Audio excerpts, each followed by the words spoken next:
अस्सलाम वालेकुम स्टूडेंट्स। आज हम करेंगे यूनिट नंबर 11 का क्वेश्चन नंबर 4। और क्वेश्चन नंबर 4 में आपसे क्या कह रहे हैं कि one side of a right isosceles triangle is 10 centimetre long. आपको मालूम है कि आइसोसेलेस ट्राइंगल वो ट्राइंगल होती है जिसकी टू साइड्स इक्वल होती हैं, चाहे वो राइट ट्राइंगल हो या राइट ट्राइंगल ना भी हो।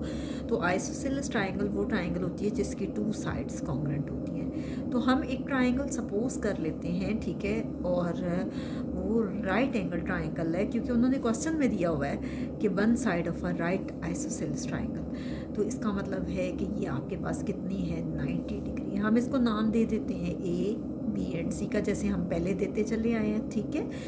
कहते हैं find the length of the side opposite to the right angle. अब मैंने आपको सिखाया हुआ है कि सी की अपोजिट साइड स्मॉल सी है, ये आपको फाइंड करनी है क्योंकि वो क्वेश्चन में कह रहे हैं कि राइट एंगल की जो अपोजिट साइड है वो आपको फाइंड करनी है, और वो आपके पास हाइपोटेन्यूज है।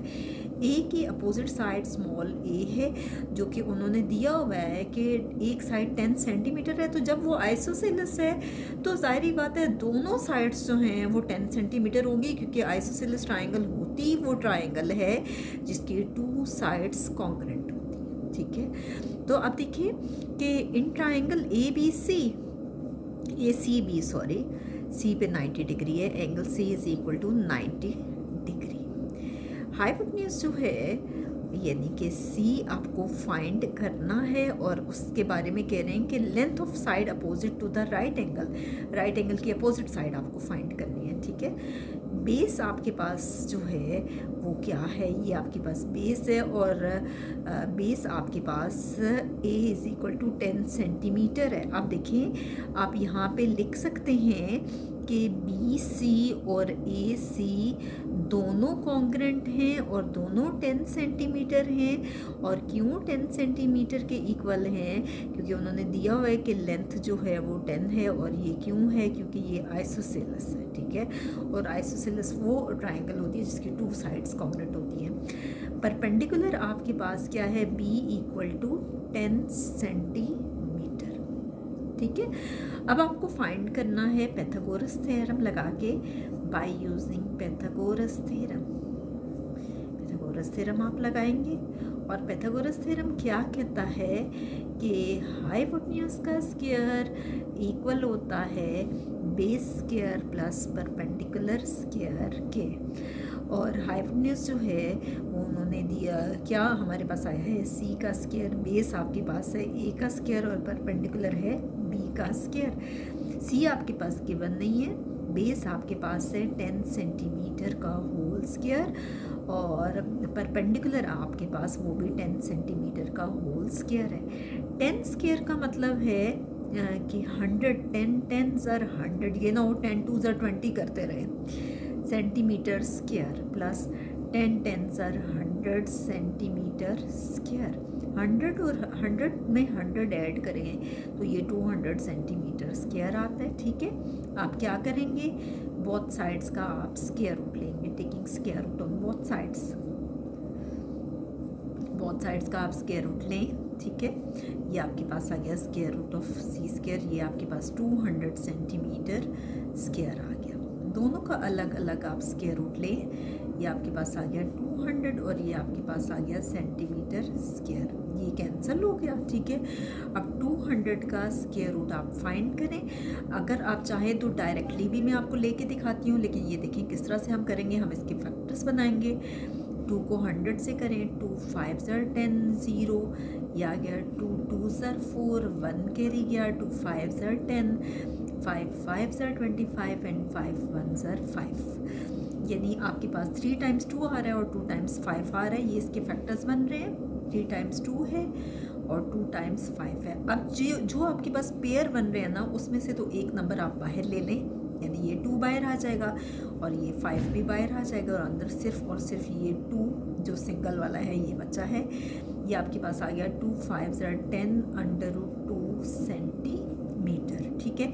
एक तो आप इस तरह से कर सकते हैं, दूसरा आप ये कर सकते हैं कि यहाँ पे और c इज़ इक्वल टू 200 का आप स्क्वायर रूट ले लें। देखें आपके सामने मैं ले रही हूँ, स्क्वायर रूट ऑफ 200, ये आपके पास आ रहा है 14.14. देख लें आंसर में, हो सकता है उन्होंने पॉइंट्स में आंसर दिया हो या 14.1 लिखा हो, तो दोनों सूरतों में ये ठीक है। तो ये आपके पास फाइनली इसका आंसर आ गया, ठीक है।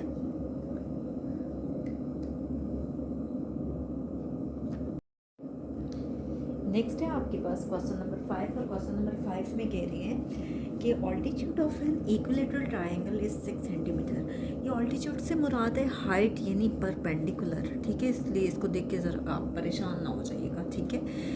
इक्विलेटरल ट्रायंगल वो ट्रायंगल होती है जिसकी तीनों साइड्स बराबर होती हैं, ठीक है, और आप इसको नाम दे दो A, B एंड C का, ठीक है। इक्विलेटरल ट्रायंगल है और कहते हैं जो इसका ऑल्टीट्यूड है यानी जो इसकी हाइट है, अब सारी बात है हाइट और तो कोई हो नहीं सकती, वो सारी बात है ये वाली होगी, और ये हम 6 सेंटीमीटर ले लेते हैं, इसको बेशक आप कोई और नाम देते हैं D का, ठीक है। अब वो कह रहे हैं कि हर साइड की लेंथ बताएं, सपोज़ ये x है, ये भी x है और ये भी x है, तो ये कह रहे हैं कि हर साइड की लेंथ बताएं, ठीक है। तो आपके पास ट्राइंगल है ABC, AB भी आपके पास x है, BC भी x है, और इसी तरह से CA भी आपके पास x है, सब आपके पास x है। अच्छा, और जो आपके पास अगर हम ये ट्राइंगल लें, ये वाली ट्राइंगल ADB, ठीक है, इस पे हम कहते हैं 90 डिग्री आ रहा है, ठीक है। तो आपके पास AD यानी जो ऑल्टीट्यूड है, जो परपेंडिकुलर है ऑल्टीट्यूड है, हम इसको ऑल्टीट्यूड लिख देते हैं, तो ये कितना है आपके पास 6 सेंटीमीटर। अब 90 डिग्री की जो अपोजिट साइड है वो है आपके पास हाइपोटेन्यूज, और हाइपोटेन्यूज आपके पास है x, जो कि आपको फाइंड करना है। और अगर हम इसकी बात करें बेस, तो बेस आपके पास जो है वो इसका हाफ है। अगर ये x है तो ज़ाहिर बात है कि BD जो है वो आपके पास कितना होगा, x/2, ये आपके पास गिवन है। तो हम क्या करेंगे कि पैथागोरस थ्योरम लगाएंगे इस पे, by using Pythagoras theorem. Pythagoras theorem जो है वो आपके पास क्या है, हाइपोटेन्यूज का square is equal to base square plus perpendicular square. Hypotenuse आपके पास कितनी है जी, x का स्क्वायर, और बेस आपके पास कितनी है, x/2 का होल स्क्वायर, और परपेंडिकुलर है जी आपके पास 6 सेंटीमीटर का होल स्क्वायर। ये आपके पास आ गया x स्क्वायर, ये आपके पास आ गया x square, 2 2 4 plus 6 6 36 centimetre square. आप देखें यहाँ पे कुछ भी डिनोमिनेटर में कुछ भी नहीं है, यहाँ 4 है, यहाँ 1 है, यहाँ 1 है, इसका मतलब है इसका LCM 4 आता है। तो आप बोथ साइड्स को उसके LCM से मल्टीप्लाई कर रहे हैं, multiplying both sides by there LCM, और LCM आपके पास क्या है जी, 4, ठीक है। हर एक को 4 से मल्टीप्लाई करें, 4 multiply by x square, 4 multiply by हर एक नंबर को 4 से मल्टीप्लाई करें, 4 plus 36 multiply by 4 centimetre square. ये आपके पास आ गया 4x स्क्वायर, ये आपके पास आ गया x स्क्वायर, और 36 को अगर हम 4 से मल्टीप्लाई करें तो ये देख लें, 6 4 24, 2 कैरी गया, 4 3 12, 12 प्लस 2 14, ये आ गया 144 सेंटीमीटर स्क्वायर, ठीक है। हम क्या करेंगे नेक्स्ट में कि 4x स्क्वायर, अब x स्क्वायर वाले नंबर्स को एक तरफ कर देंगे, माइनस ये x स्क्वायर आ गया इक्वल टू 144 सेंटीमीटर स्क्वायर। इस x स्क्वायर के साथ कोई कोफिशिएंट नहीं है तो हम 1 लिख देते हैं। 4x स्क्वायर में से 1x स्क्वायर माइनस करें तो 3x स्क्वायर है इक्वल टू 144 सेंटीमीटर स्क्वायर। अब ये आपके पास कोफिशिएंट है, इस कोफिशिएंट को ख़त्म करने का ये तरीका होता है कि हम उसे बोथ साइड्स पे डिवाइड करते हैं। अगर आप एक साइड पे भी करते हैं तो कोई इशू नहीं है, लेकिन मैं आपको दोनों तरफ करके दिखा रही हूँ। 144/3 सेंटीमीटर स्क्वायर। अब देखिए 3 1 3, 3 4 12, 2 कैरी गया, 3 8 24, ठीक है। आप चाहें तो रफ वर्क में इसको डिवाइड करके देख लें। 144 डिवाइडेड बाई 3, 3 4 12, ये आ गया 2, 3 8 ज़ा 24, ये आपके पास फाइनली आ गया 48 सेंटीमीटर स्क्वायर। आप क्या करें कि अब x की वैल्यू आपको फाइंड करनी है, तो taking square root on both sides का आप स्क्वायर रूट ले लें। बोथ साइड्स का जब हम स्क्वायर रूट लेंगे तो ये एक्स स्क्वायर ये कैंसिल हो गया, ये 48 सेंटीमीटर स्क्वायर आ गया, ये आ गया x इज इक्वल टू, इनका अलग अलग स्क्वायर रूट ले लें 48 और ये centimetre square, x is equal to 48 का स्क्वायर रूट हम लेके देखते हैं कि क्या आ रहा है। देख लें, मैं आपको दोनों मेथड से सिखा देती हूँ। 48 का स्क्वायर रूट आपके पास आ रहा है 6.93 सेंटीमीटर।